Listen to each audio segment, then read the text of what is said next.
अऊज़ु बिल्लाहि मिनश्शैतानिर्रजीम बिस्मिल्लाहिर्रहमानिर्रहीम। मैं कारी ग़ुलाम हसनैन आपकी खिदमत में हाज़िर।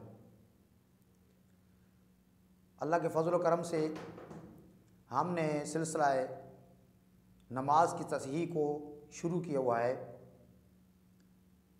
इससे पहले हमने तकबीरत तहरीम, सूरह अल-हम्द और सूरह कौसर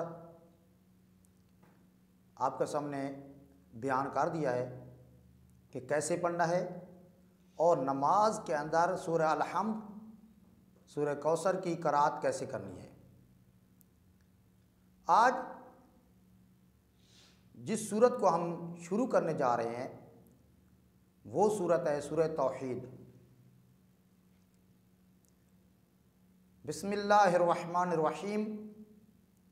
इब्तिदाई में हमने बिस्मिल्लाह के बारे में आपको बता दिया है कि बिस्मिल्लाह को कैसे पढ़ना है। सूरह तौहीद की पहली आयत करीमा है कुल हुवल्लाहु अहद। याद रखें, पहला जो लफ्ज़ है वो है कुल।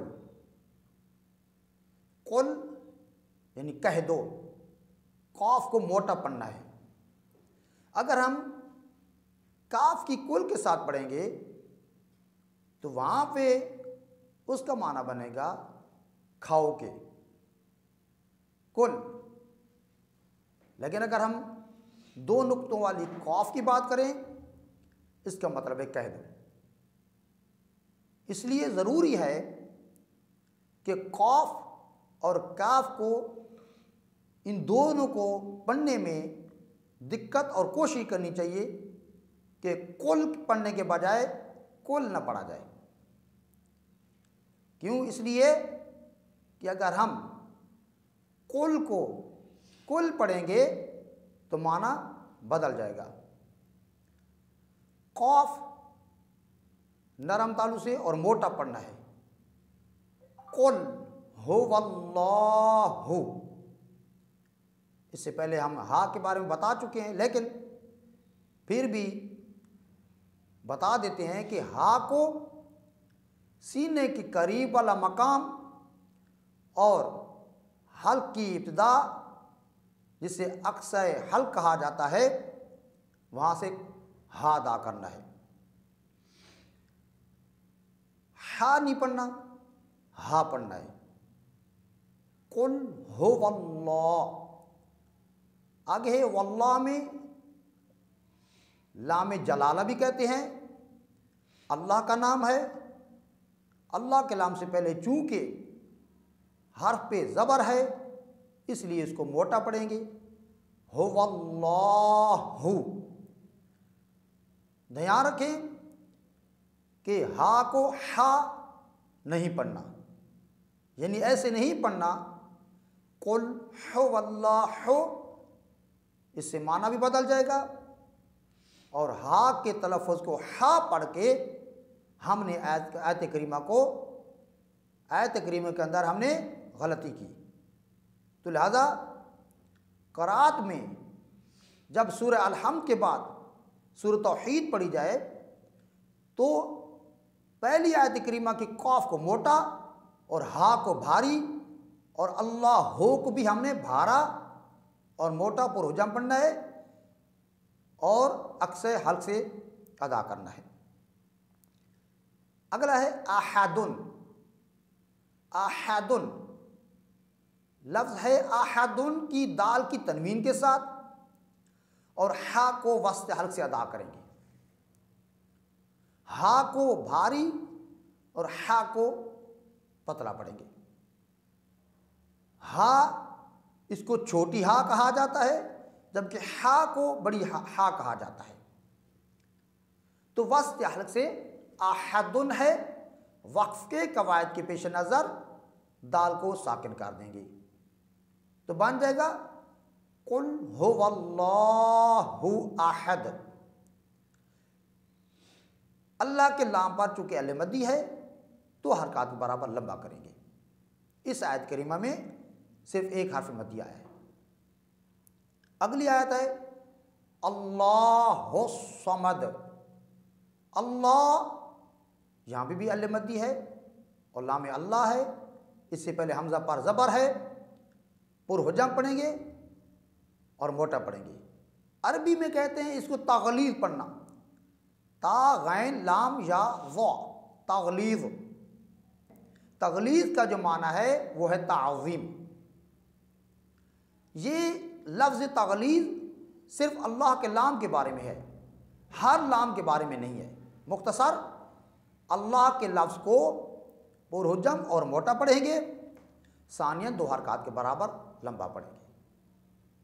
अल्लाह के बाद हा की बात करें तो वो भी सीने के करीब वाला मकाम, और हल की इब्तिदा में जहाँ पे खड्डा मौजूद है इस जगह को हंजरा कहते हैं।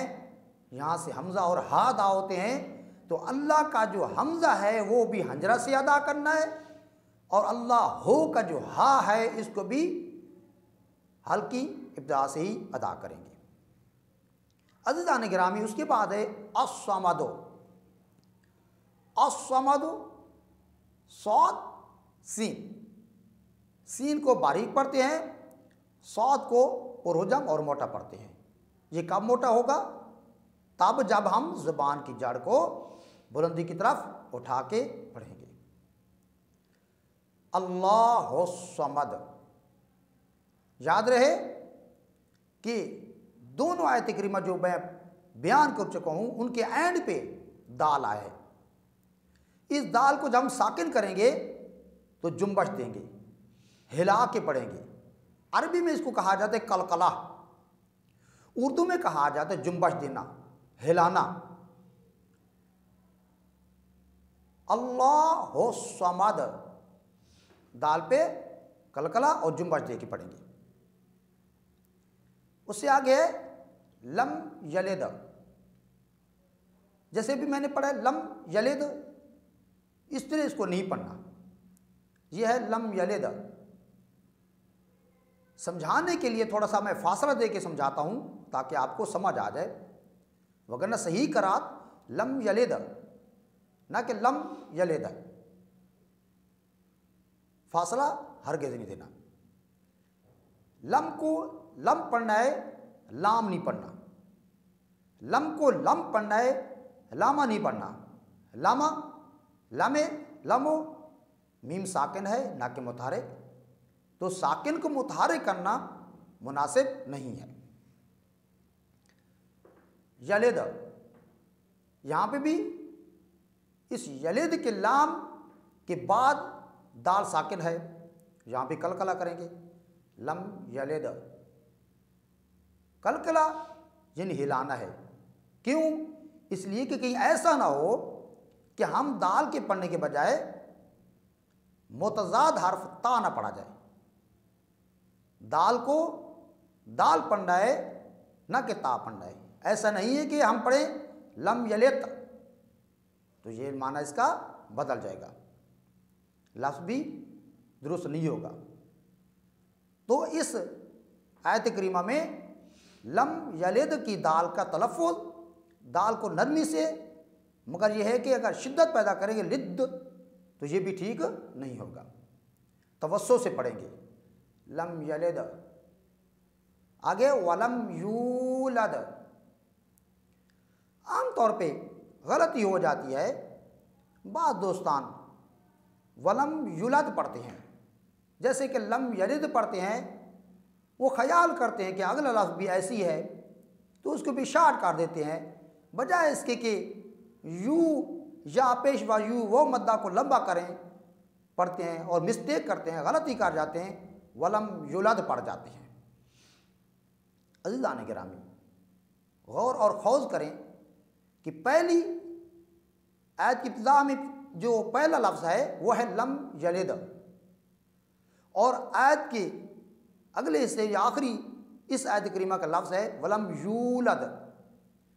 पहले को लम यलिद पढ़ेंगे, दूसरे को लंबा करके पढ़ेंगे वलम यूलद, तो मुकम्मल आयत लम यलिद वलम यूलद, और दाल पे कलकला और जुम्बश उसी तरह रहेगी। इसके बाद है वलम यकुल लहू कुफुवन अहद। उसी तरह वा को गोल होंठों के जरिए और लामा नहीं पढ़ना, वलम यकुल्ला। यकुल्ला में असल में लफ्ज़ यकुन है। कुरान मजीद में कसीर तादाद में ऐसे मकाम आता है कि जहाँ पर हर्फ लिखा जाता है मगर उसे पढ़ा नहीं जाता। उस हर्फ को छोड़कर अगले हर्फ को मुशद्दद पढ़ा जाता है। सेम इसी तरह वलम यकुल्ला में भी वलम यकुल्ला में वलम यकुन लहू है, वलम यकुन लहू। तो ये अलग है कानून है हरूफ जर मलून का, अभी यहाँ पे बयान करने की हर की ज़रूरत नहीं है, मुख्तसार करें।